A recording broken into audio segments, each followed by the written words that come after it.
வணக்க மக்களே, கருவேப்பிலையும் அதனுடைய மகத்துவமும். கருவேப்பிலையில நிறைய உயிர் சத்தும் சுண்ணாம்பு சத்தும் இருக்கிறதால பதார்த்தங்கள்ல மிதக்கக்கூடிய கருவேப்பிலையை நம்ம தூக்கி எறிஞ்சிடக்கூடாது. அதை நம்ம எப்பயுமே சாப்பிடக்கூடிய சாப்பாடோட சேர்த்து சாப்பிடணும் மக்களே. ஸோ கருவேப்பிலையில அந்த அளவுக்கு மருத்துவ குணங்கள் இருக்கு.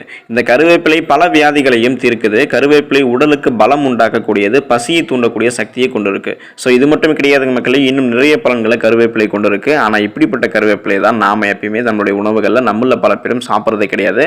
இந்த வீடியோ பார்த்ததுக்கு அப்புறம் நீங்க கருவேப்பிலை இனிமே சாப்பிடாம இருப்பீங்க மாட்டீங்க. ஏன்னா கருவேப்பிலையுடைய மகத்துவங்கள் உங்களுக்கு புரிய ஆரம்பிச்சிடும். நீங்க கருவேப்பிலையை சாப்பிட ஆரம்பிச்சிருவீங்க. ஸோ வாங்க கருவேப்பிலையுடைய மகத்துவங்களை விரிவாக பார்த்தலாம். அதை பார்க்கறதுக்கு முன்னாடி இந்த வீடியோக்கு ஒரு லைக் கொடுத்துட்டு இந்த தகவலை உங்களுக்கு தெரிஞ்சவங்களுக்கும் ஷேர் பண்ணுங்க. இது அவங்களுக்கும் பயனுள்ளதாக இருக்கும். இது ஒரு ஆரோக்கிய பதிவு. இது போன்ற அப்டேட்ஸ்களுக்கு நீங்க இன்னும் நம்மளோட சேனலை சப்ஸ்கிரைப் பண்ணாம இருக்கீங்கன்னா உடனே சப்ஸ்கிரைப் பண்ணிக்கோங்க. பக்கத்தில் இருக்கக்கூடிய பெல் பட்டனை கிளிக் பண்ணி ஆல் அப்படின்ற ஆப்ஷன் மறக்காம செட் பண்ணி வச்சுக்கிட்டீங்க அப்படின்னா நான் போடக்கூடிய எல்லா அப்டேட்ஸும் உங்களுக்கு நோட்டிஃபிகேஷனோட அடிக்கடி வந்து சேரும். சரி வாங்க இப்போ வீடியோக்குள்ள போயிடலாம். கருவேப்பிலை பித்தத்தை தணித்து உடல் சூட்டை ஆற்றும். அதோடு கருவேப்பிலை கீரை மனதுக்கு உற்சாகத்தை கொடுக்கக்கூடியது. குமட்டல், சீதபேதியால் உண்டான வயிற்று உளைச்சல், நாள்பட்ட காய்ச்சல் ஆகியவற்றை கருவேப்பிலை குணப்படுத்தும். பித்த மிகுதியால் உண்டாகக்கூடிய பைத்தியத்தை குணப்படுத்தக்கூடிய ஆற்றல் கருவேப்பிலைக்கு இருக்கு.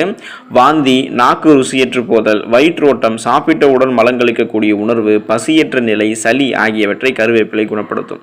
கண்கள் ஒளி பெறவும், முடி நரைக்காமல் இருக்கவும், மேனி எழில் பெறவும் கருவேப்பிலை உதவுகின்றதுங்க மக்களே. கருவேப்பிலை சாறு ரத்தத்தில் இருக்கக்கூடிய வெள்ளை அணுக்களை பலப்படுத்துகிறது. பத்திய உணவு முறைன்னு ஒரு உணவு முறை இருக்கு. அந்த பத்திய உணவு முறை சாப்பிட்றவங்க எல்லாம் கருவேப்பிலையை துவையலாக சேர்த்துக் கொள்வது நல்லது. கண் ஒளி குன்றாமல், நரை திரை இல்லாமல் எப்போதும் இளமை பொலிவோட வாழ கருவேப்பிலை அருமருந்தாக இருக்கு. அரோசிகம் அப்படின்னு ஒரு நோய் இருக்கு. அரோசிகம் நோய்னா என்னன்னு பண்ணிருக்கோம்னா, நம்ம சாப்பிட்டா எந்த சாப்பாடுமே எந்த ஒரு உணவுப் பொருளுமே ருசியே இருக்காது, மண்ணு போல இருக்கும். ஸோ நம்ம நாவில் ருசி எறியக்கூடிய உணர்ச்சி இழைகள்லாம் மறுத்து போறது தான் இந்த அரோசிகம் அப்படின்ற நோய். இதை போக்குறதுக்கு கருவேப்பிலை அப்படின்றது துவையல், கருவேப்பிலை துவையல் ரொம்பவே உதவிகரமாக இருக்கும். சுத்தமாக நீங்கள் இதுக்கு தேவையான அளவு நீங்கள் என்ன பண்ணணும் அப்படின்னா, கருவேப்பிலையை எடுத்து அதை அம்மியில் சுத்தம் பார்த்து அந்த அம்மியில் அரைச்சிக்கணும்.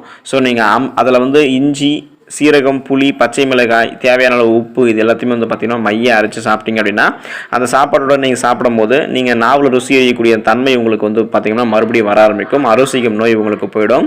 கருவேப்பிலையை நீங்கள் நல்லா அரைச்சி அது கூட முட்டையினுடைய வெள்ளை கருவை சேர்த்து தலைக்கு தேய்த்து குளிச்சு வந்தீங்க அப்படின்னா உங்களுக்கு முடி நன்றாக பார்த்தீங்கன்னா வளரும். சுத்தமாக ஆய்ந்து எடுத்த கருவேப்பிலையை அம்மியில் மைய அரைச்சி அதை ஒரு பாத்திரத்தில் போட்டு அதில் ஒரு எலுமிச்சம்பழத்துடைய சாறு விட்டு அதை கலக்கி தினமும் நீங்கள் காலையிலும் மாலையிலும் சாதத்தில் போட்டு நீங்கள் கலந்து சாப்பிட்டீங்க அப்படின்னா அடிக்கடி நீங்கள் இந்த துவையில கலந்து நீங்கள் ருசித்து சாப்பிடும்போது உங்களுக்கு எந்த நோயுமே வராது. உங்களுடைய நோய் எதிர்ப்பு சக்தி திறன் அதிகரிக்கும். உடல் உறுதி பெறும். பைத்தியம் தெளிய, புத்தி சுவாதனம் இல்லாமல் இருப்பவர்களுடைய புத்தியை சிரதப்படுத்தி, அதாவது அவங்களுடைய ஒரு நிலையில் அவங்களுடைய அறிவை ஒரு நிலையில் நிறுத்தி அறிவில் தெளிவை உண்டாக்க கருவேப்பிலை நல்லா உதவிகரமாக இருக்கு. ஸோ இப்படிப்பட்ட நிறைய மருத்துவ குணங்கள் கருவேப்பிலையில் இருக்கு. ஆனால் இப்படிப்பட்ட கருவேப்பிலையில் நம்மள பல பேரும் சாப்பிட்றதே கிடையாது. இனிமேலாவது நீங்கள் கருவேப்பிலை தொடர்ந்து உங்களுடைய உணவுகளை எடுத்துக்கோங்க. கருவேப்பிலையை நீங்கள் சாப்பாட்டிலிருந்து ஒதுக்கி வைக்காதீங்க. கருவேப்பிலை நன்மைகள் ஆயிரம். ஸோ கருவேப்பிலை நீங்கள் சாப்பிடுங்க. ஆரோக்கியமான நன்மைகளை பெற்று ஆரோக்கியமாக இருங்க. நன்றி மக்களே.